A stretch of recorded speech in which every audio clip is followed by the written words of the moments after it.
The Art of Public Speaking by Dale Carnegie and Joseph Berg Esenwein. Section 10. Feeling and Enthusiasm. Enthusiasm is that secret and harmonious spirit that hovers over the production of genius. Isaac Disraeli, Literary Character.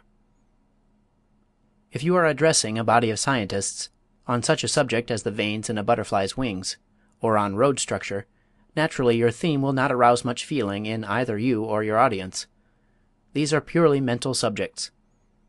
But if you want men to vote for a measure that will abolish child labor, or if you would inspire them to take up arms for freedom, you must strike straight at their feelings.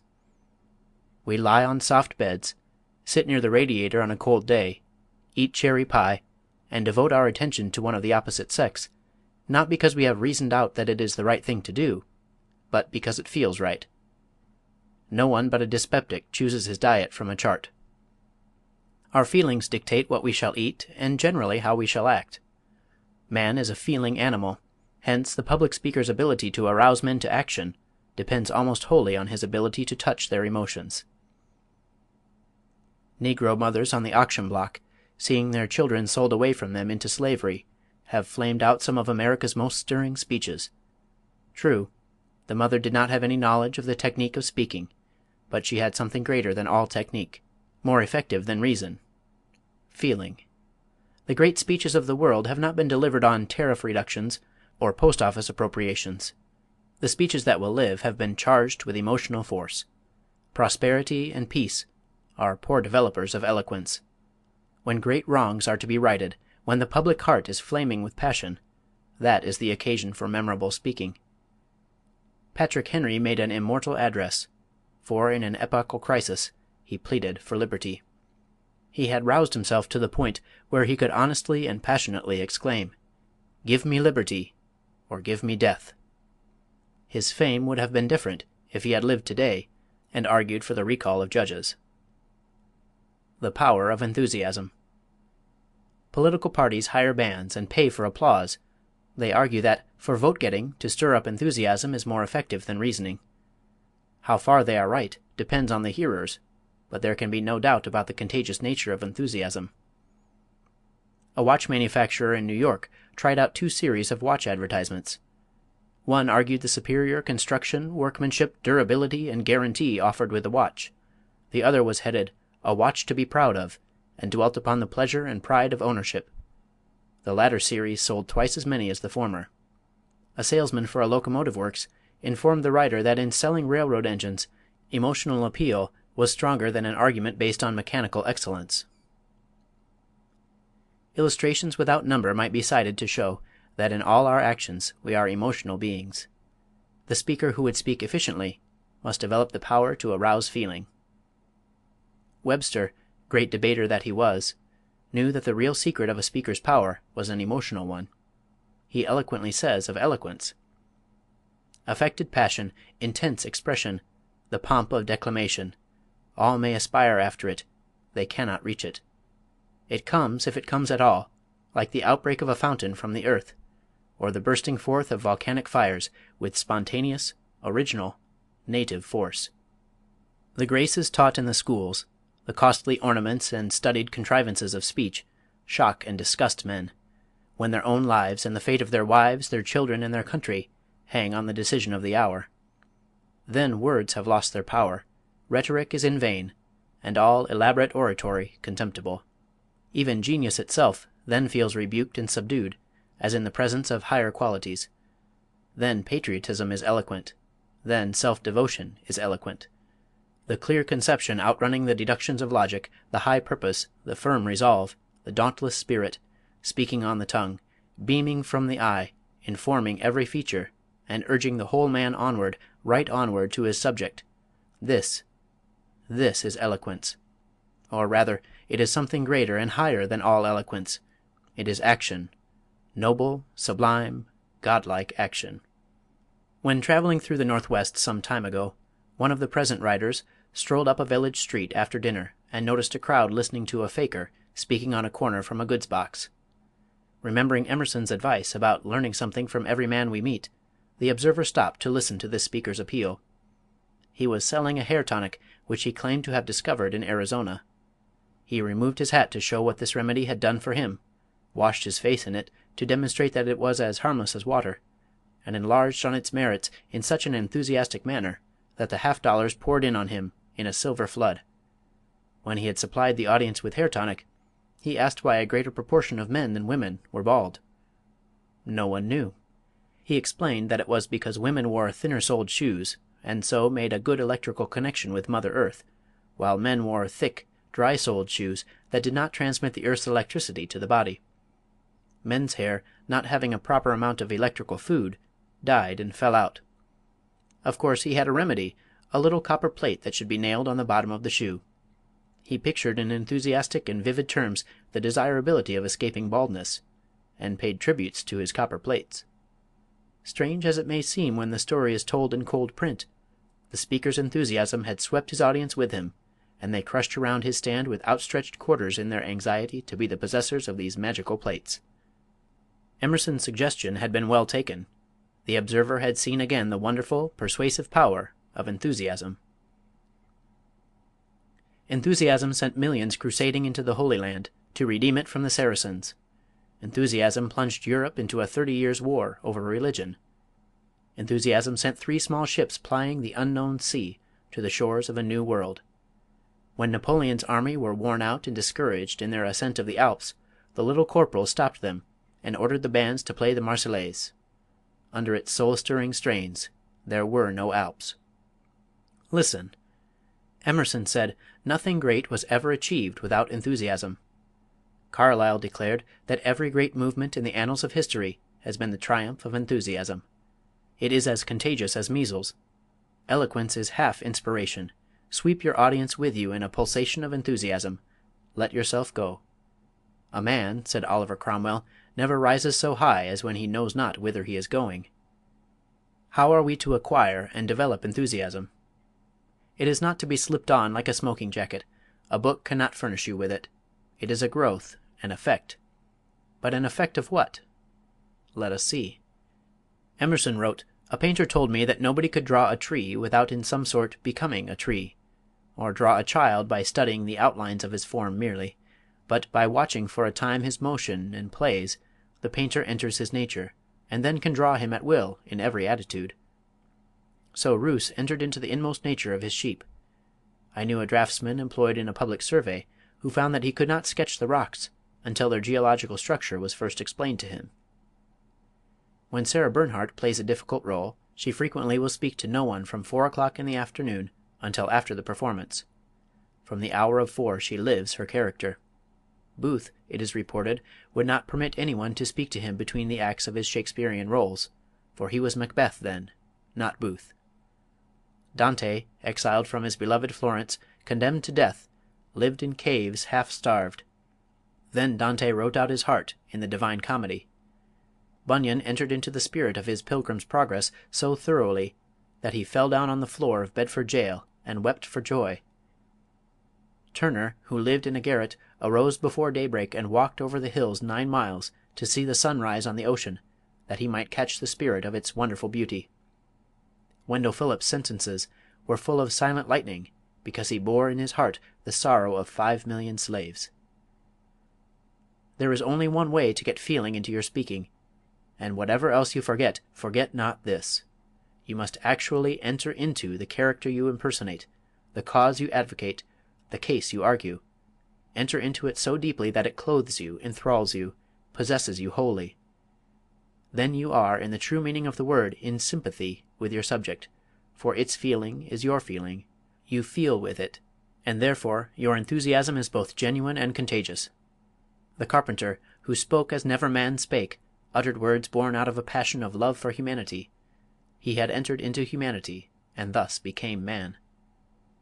But we must not look upon the foregoing words as a facile prescription for decocting a feeling, which may then be ladled out to a complacent audience in quantities to suit the need of the moment. Genuine feeling in a speech is bone and blood of the speech itself, and not something that may be added to it or subtracted at will. In the ideal address theme, speaker and audience become one, fused by the emotion and thought of the hour. The need of sympathy for humanity.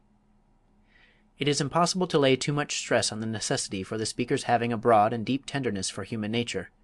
One of Victor Hugo's biographers attributes his power as an orator and writer to his wide sympathies and profound religious feelings. Recently we heard the editor of Collier's Weekly speak on short story writing, and he so often emphasized the necessity for this broad love of humanity, this truly religious feeling, that he apologized twice for delivering a sermon. Few, if any, of the immortal speeches were ever delivered for a selfish or a narrow cause. They were born out of a passionate desire to help humanity. Instances: Paul's address to the Athenians on Mars Hill, Lincoln's Gettysburg speech, the Sermon on the Mount, Henry's address before the Virginia Convention of Delegates. The seal and sign of greatness is a desire to serve others. Self-preservation is the first law of life, but self-abnegation is the first law of greatness and of art. Selfishness is the fundamental cause of all sin. It is the thing that all great religions, all worthy philosophies have struck at. Out of a heart of real sympathy and love comes the speeches that move humanity. Former United States Senator Albert J. Beveridge, in an introduction to one of the volumes of Modern Eloquence, says, "The profoundest feeling among the masses, the most influential element in their character, is the religious element. It is as instinctive and elemental as the law of self-preservation. It informs the whole intellect and personality of the people, and he who would greatly influence the people by uttering their unformed thoughts must have this great and unanalyzable bond of sympathy with them." When the men of Ulster armed themselves to oppose the passage of the Home Rule Act, one of the present writers assigned to 100 men Home Rule as the topic for an address to be prepared by each. Among this group were some brilliant speakers, several of them experienced lawyers and political campaigners. Some of their addresses showed a remarkable knowledge and grasp of the subject. Others were clothed in the most attractive phrases. But a clerk, without a great deal of education and experience, arose and told how he spent his boyhood days in Ulster, how his mother, while holding him on her lap, had pictured to him Ulster's deeds of valor. He spoke of a picture in his uncle's home that showed the men of Ulster conquering a tyrant and marching on to victory. His voice quivered, and with a hand pointing upward, he declared that if the men of Ulster went to war they would not go alone. A great God would go with them. The speech thrilled and electrified the audience. It thrills yet as we recall it. The high-sounding phrases, the historical knowledge, the philosophical treatment of the other speakers largely failed to arouse any deep interest, while the genuine conviction and feeling of the modest clerk, speaking on a subject that lay deep in his heart, not only electrified his audience, but won their personal sympathy for the cause he advocated. As Webster said, it is of no use to try to pretend to sympathy or feelings. It cannot be done successfully. Nature is forever putting a premium on reality. What is false is soon detected as such. The thoughts and feelings that create and mold the speech in the study must be born again when the speech is delivered from the platform. Do not let your words say one thing and your voice and attitude another. There is no room here for half-hearted, nonchalant methods of delivery. Sincerity is the very soul of eloquence. Carlyle was right. No Mirabeau, Napoleon, Burns, Cromwell, no man adequate to do anything, but is first of all in right earnest about it, what I call a sincere man. I should say, sincerity, a great, deep, genuine sincerity, is the first characteristic of all men in any way heroic. Not the sincerity that calls itself sincere. Ah, no, that is a very poor matter indeed, a shallow braggart, conscious sincerity, oftenest self-conceit mainly. The great man's sincerity is of the kind he cannot speak of, is not conscious of. Questions and exercises. It is one thing to convince the would-be speaker that he ought to put feeling into his speeches. Often it is quite another thing for him to do it. The average speaker is afraid to let himself go, and continually suppresses his emotions. When you put enough feeling into your speeches, they will sound overdone to you, unless you are an experienced speaker. They will sound too strong if you are not used to enlarging for platform or stage, for the delineation of the emotions must be enlarged for public delivery. 1. Study the following speech, going back in your imagination to the time and circumstances that brought it forth. Make it not a memorized historical document, but feel the emotions that gave it birth. The speech is only an effect. Live over in your own heart the causes that produced it, and try to deliver it at white heat. It is not possible for you to put too much real feeling into it, though of course it would be quite easy to rant and fill it with false emotion. This speech, according to Thomas Jefferson, started the ball of the Revolution rolling. Men were then willing to go out and die for liberty. Patrick Henry's speech before the Virginia Convention of Delegates. Mr. President, it is natural to man to indulge in the illusions of hope. We are apt to shut our eyes against a painful truth, and listen to the song of that siren till she transforms us to beasts. Is this the part of wise men engaged in a great and arduous struggle for liberty? Are we disposed to be the number of those who, having eyes, see not, and having ears, hear not the things which so nearly concern our temporal salvation? For my part, whatever anguish of spirit it may cost, I am willing to know the whole truth, to know the worst, and to provide for it. I have but one lamp by which my feet are guided, and that is the lamp of experience. I know of no way of judging of the future but by the past, and judging by the past, I wish to know what there has been in the conduct of the British Ministry for the last 10 years to justify those hopes with which gentlemen have been pleased to solace themselves and the House. Is it that insidious smile with which our petition has been lately received? Trust it not, sir, it will prove a snare to your feet. Suffer not yourselves to be betrayed with a kiss. Ask yourselves how this gracious reception of our petition comports with those warlike preparations which cover our waters and darken our land. Are fleets and armies necessary to a work of love and reconciliation? Have we shown ourselves so unwilling to be reconciled that force must be called in to win back our love? Let us not deceive ourselves, sir. These are the implements of war and subjugation, the last arguments to which kings resort. I ask gentlemen, sir, what means this martial array, if its purpose be not to force us to submission? Can gentlemen assign any other possible motive for it? Has Great Britain any enemy in this quarter of the world to call for all this accumulation of navies and armies? No, sir, she has none. They are meant for us, they can be meant for no other. They are sent over to bind and to rivet upon us those chains which the British Ministry have been so long forging. And what have we to oppose to them? Shall we try argument? Sir, we have been trying that for the last 10 years. Have we anything new to offer upon the subject? Nothing. We have held the subject up in every light of which it is capable, but it has been all in vain. Shall we resort to entreaty and humble supplication? What terms shall we find which have not been already exhausted? Let us not, I beseech you, sir, deceive ourselves longer.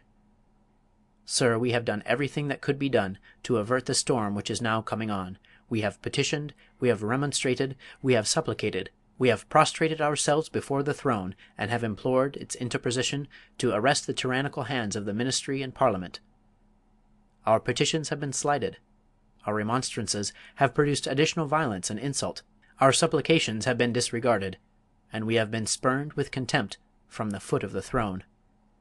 In vain, after these things, may we indulge in the fond hope of peace and reconciliation. There is no longer any room for hope. If we wish to be free, if we mean to preserve inviolate those inestimable privileges for which we have been so long contending, if we mean not basely to abandon the noble struggle in which we have been so long engaged, and which we have pledged ourselves never to abandon until the glorious object of our contest shall be obtained, we must fight. I repeat it, sir, we must fight. An appeal to arms and to the God of hosts is all that is left us. They tell us, sir, that we are weak, unable to cope with so formidable an adversary. But when shall we be stronger? Will it be the next week or the next year? Will it be when we are totally disarmed, and when a British guard shall be stationed in every house? Shall we gather strength by irresolution and inaction? Shall we acquire the means of effectual resistance by laying supinely on our backs and hugging the delusive phantom of hope, until our enemies have bound us hand and foot? Sir, we are not weak, if we make a proper use of those means which the God of nature hath placed in our power. 3 millions of people, armed in the holy cause of liberty, and in such country as that which we possess, are invincible by any force which our enemy can send against us. Besides, sir, we shall not fight our battles alone. There is a just power who presides over the destinies of nations, and who will raise up friends to fight our battles for us. The battle, sir, is not to the strong alone. It is to the vigilant, the active, the brave. Besides, sir, we have no election. If we were base enough to desire it, it is now too late to retire from the contest. There is no retreat but in submission and slavery. Our chains are forged. Their clanking may be heard on the plains of Boston. The war is inevitable, and let it come. I repeat it, sir, let it come. It is in vain, sir, to extenuate the matter. Gentlemen may cry, peace, peace. But there is no peace. The war is actually begun. The next gale that sweeps from the north will bring to our ears the clash of resounding arms. Our brethren are already in the field. Why stand we here idle? What is it that gentlemen wish? What would they have? Is life so dear, or peace so sweet, as to be purchased at the price of chains and slavery? Forbid it, almighty powers! I know not what course others may take, but as for me, give me liberty, or give me death. 2. Live over in your imagination all the solemnity and sorrow that Lincoln felt at the Gettysburg Cemetery. The feeling in this speech is very deep, but it is quieter and more subdued than the preceding one. The purpose of Henry's address was to get action. Lincoln's speech was meant only to dedicate the last resting place of those who had acted. Read it over and over, see page 50, until it burns in your soul. Then commit it and repeat it for emotional expression. 3. Beecher's speech on Lincoln, page 76. Thurston's speech on a plea for Cuba, page 50, and the following selection are recommended for practice in developing feeling in delivery. A living force that brings to itself all the resources of imagination, all the inspirations of feeling, all that is influential in body, in voice, in eye, in gesture, in posture, in the whole animated man, is in strict analogy with the divine thought and the divine arrangement, and there is no misconstruction more utterly untrue and fatal than this, that oratory is an artificial thing, which deals with baubles and trifles for the sake of making bubbles of pleasure for transient effect on mercurial audiences. So far from that, it is the consecration of the whole man to the noblest purposes to which one can address himself, the education and inspiration of his fellow men by all that there is in learning, by all that there is in thought, by all that there is in feeling, by all that there is in all of them, sent home through the channels of taste and beauty. Henry Ward Beecher. 4. What, in your opinion, are the relative values of thought and feeling in a speech? 5. Could we dispense with either? 6. What kinds of selections or occasions require much feeling and enthusiasm? Which require little? 7. Invent a list of 10 subjects for speeches, saying which would give the most room for pure thought, and which for feeling. 8. Prepare and deliver a 10-minute speech denouncing the imaginary, unfeeling plea of an attorney. He may be either the counsel for the defense or the prosecuting attorney, and the accused may be assumed to be either guilty or innocent, at your option. 9. Is feeling more important than the technical principles expounded in chapters 3 to 7? Why? 10. Analyze the secret of some effective speech or speaker. To what is the success due? 11. Give an example from your own observation of the effect of feeling and enthusiasm on listeners. 12. Memorize Carlyle's and Emerson's remarks on enthusiasm. 13. Deliver Patrick Henry's address, page 110, and Thurston's speech, page 50, without show of feeling or enthusiasm. What is the result? 14. Repeat, with all the feeling these selections demand. What is the result? 15. What steps do you intend to take to develop the power of enthusiasm and feeling in speaking? 16.